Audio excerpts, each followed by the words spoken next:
আমার যে কি ভালো লাগতেছে বুঝছো, আমি এই মুহূর্তটার জন্য কতদিন যে অপেক্ষা করছি।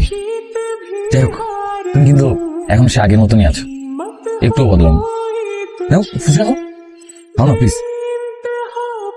আমি পানি আমি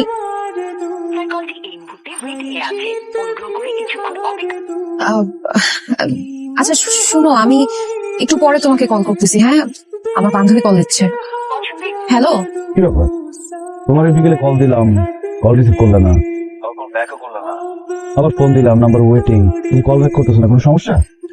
না কোনো ঝামেলা নাই, আমি ওই খালার সাথে কথা শেষ করে তোমাকে কল দিতাম। আচ্ছা তোমার শরীর ঠিক আছে তো সব? না সেটা না বুঝলাম, কিন্তু আমাকে জানাবা না, ফোন করে জানাবা, টেনশন হয় না এখানে। হ্যাঁ হ্যাঁ, সব ঠিকঠাক। রাতে খাইছো? খাইছি, তুমি খাওয়া দাওয়া করছো? শরীর ভালো? হ্যাঁ খাইছি। আচ্ছা শোনো, আমার না অনেক ঘুম পাইতেছে, আমি ঘুমাইতে যাই। হ্যাঁ, আমি সকালে ফোন দিব না তোমার। আচ্ছা ঠিক আছে।